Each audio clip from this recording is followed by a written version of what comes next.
نحمدہ و نصلی علی رسولہ الکریم اما بعد۔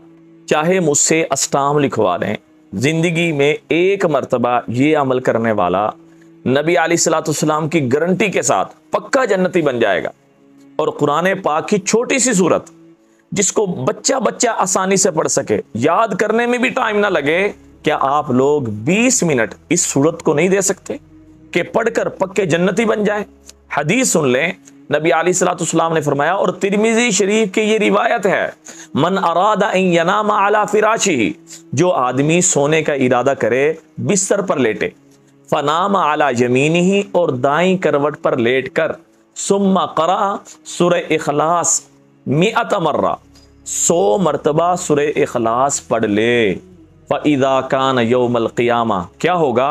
قیامت کے دن میدان محشر میں اللہ جل شانہ یقول رب اس بندے کے لیے، بندی کے لیے اسپیشلی اعلان فرمائیں گے۔ کیا اعلان فرمائیں گے؟ یا عبدی، اے میرے بندے، اے میری بندی، ادخل علی یمینک الجنہ، دائیں طرف سے جنت میں داخل ہو جا۔ کیا آپ لوگ نہیں چاہیں گے کہ زندگی میں صرف ایک مرتبہ یہ عمل کر کے میرا والد، میری والدہ، میری بیوی، میرے بچے، بہن، بھائی، دوست، احباب جو آپ کو سب سے زیادہ محبوب ہیں، ان سے یہ عمل کروا لیں، ان سے بھی یہ عمل کروائیں، اپنی بھی جنت پکی کروائیں، اور اپنے رشتہ دار، دوست، احباب کی بھی جنت پکی کروا لیں۔ دعاؤں میں یاد رکھیں، صدقہ جاری سمجھ کے شیئر کریں۔ السلام علیکم ورحمۃ اللہ وبرکاتہ۔